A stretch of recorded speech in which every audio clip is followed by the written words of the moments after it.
Chicago isn't waiting for January to fix a September problem, and that should light up the entire NFC North right now. I'm going to take you inside the real conversation that's happening about our secondary, why the next 72 hours matter more than the last two games, which specific profile the front office is prioritizing, and the one player who fits it almost too perfectly. Stay with me on Bears News Fan Report, because by the end, I'll put a clear, no-nonsense recommendation on the table, and I want you in it with me. Here's the brief. I'll map the state of our DB room and what Ben Johnson's staff needs to support Caleb Williams' development in cold-weather football. I'll break down the tape and measurables on an outside corner with rare length and verified track speed. I'll show you how his contract and deadline timing create a real window for a win-now move without wrecking the cap. And I'll level with you on the volatility risk that comes with betting on traits to swing games in the fourth quarter. No smoke, no guessing games, just what helps the Bears win in November and December. First, the reality check. This defense can bully on early downs, but we're stretched thin on the back end, and everybody in the league sees it on tape. Your Pro Bowl eraser, Jaylon Johnson, has been shelved on injured reserve with that groin adductor issue. And the ripple effect is brutal. The top of the route tree gets more accessible. The safeties creep into firefighting mode, and the pass rush's margin for error shrinks to inches. Kyler Gordon has been in and out of the lineup with lower body setbacks. Week to week, you feel the coverage rules loosen just enough that one clean third down slant turns into a drive, then into red zone stress, and suddenly Caleb is playing from behind with the wind in his face. That's not how you nurture a franchise quarterback. You protect him with takeaways and short fields. You buy him quiet fourth quarters. Simple football. That's why I've been locked on a very specific prototype. A boundary corner who lives on an island, wins with length at the catch point, and actually takes the ball away. No more contest and hope on money downs. We're talking about a closer. And that brings us to the name that keeps surfacing across scouting departments and analytics rooms for a reason. Riq Woolen, Seattle Seahawks.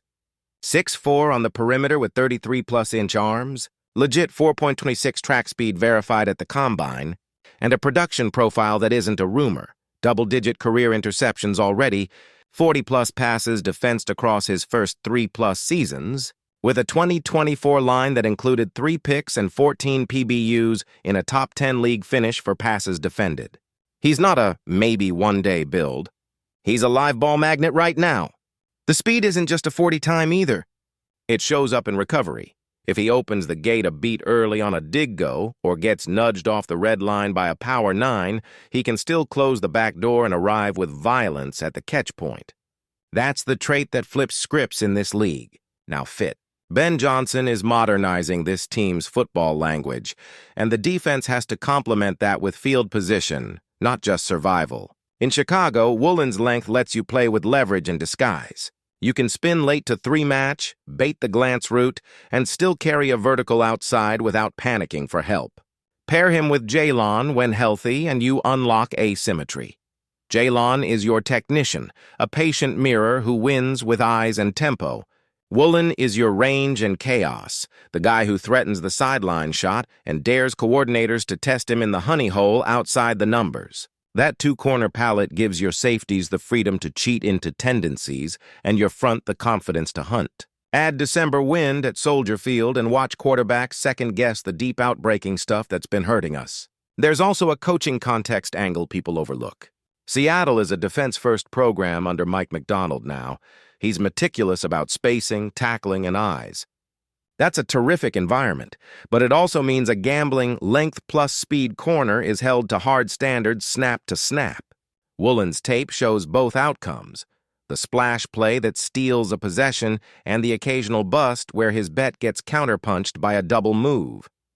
In other words, he's volatile by nature. Chicago can live with some of that volatility because the payoff, an actual turnover, not just a PBU, changes the workload on your rookie contract quarterback more than one sound.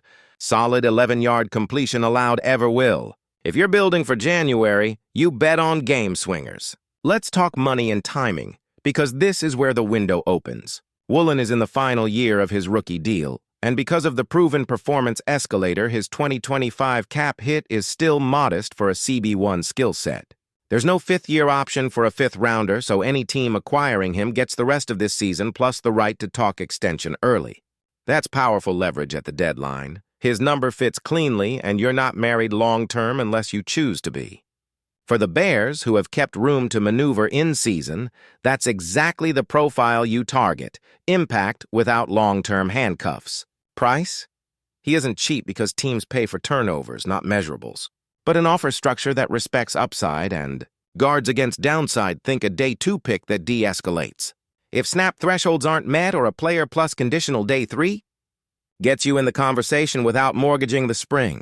On the field, you'd onboard him with a clear, tight plan, press bail and step kick tools package on the boundary, heavy emphasis on squeeze and rally in quarters, and specific red zone rules where his length is weaponized on back shoulders and fades. Give him a weekly green light call, one concept you let him jump if he reads it, to keep the instincts engaged inside the structure.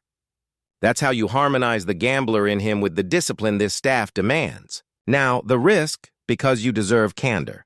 You're buying a swing, a corner who can straight up win you a game on Sunday night, and a corner who might give up a 28-yard shot when he steps on the gas too early. If you expect Revis Island in week 1 of the trade, you'll be frustrated. If you expect a long, fast, ball-hungry outside corner who changes how offensive coordinators script their first 15, you'll get paid back. More importantly, you're buying relief for a defense that's been carrying injuries and a quarterback who needs a defense that says, "We've got you," after a 3-and-out. Not good luck, kid. And this is where I pull back the curtain on why we're having this talk today. With Jaylon Johnson sidelined and the trade deadline landing right after Week 9, the Bears have been canvassing upgrades that move the needle right now. And league people I trust believe Seattle will at least listen because the contract clock is ticking and McDonald's defense has other young bodies in the room. That's not rumor mill nonsense. That's the business side meeting the tape. If Chicago wants the edge that a true turnover threat provides, the door is open this week. I'm going to put it on record for you as a Bears fan who's watched this team try to out-execute without enough explosive defense. I would make the call and I would be aggressive to a point. I'm not giving up a future first for any corner in late October, but I am absolutely putting a layered pick on the table for Riq Woolen because the combination of cost, timeline, and impact fits where this roster is. You stabilize the room while Jaylon heals. You play heavier man on the boundary when you need to heat the pocket, and you give your young franchise QB 2 or 3 extra possessions between now and Christmas. That's how you change a season without changing your identity. Before I close, I want your read. Drop it in the comments right now. Do you push chips in for a long, fast, takeaway hunting outside corner who can tilt January matchups, or do you hold your picks and ride out the injuries? Tell me your number on compensation, tell me your tolerance for boom and bust, and tell me how you'd deploy him next to Jaylon when he's back. My conclusion is straightforward. The Bears should be buyers at corner, and the most logical swing is Riq Woolen. The traits are rare, the production is real, the contract is digestible, and the timeline matches a team that's trying to turn weekly progress into postseason leverage. If the price sits in that disciplined range, pull it. If it doesn't, you walk. That's grown-up team building. If you're with me, hit like subscribe to Bears News Fan Report and turn on notifications, because if this moves, I'll have the breakdown the second it lands, with how it reshapes the coverage menu for the stretch run.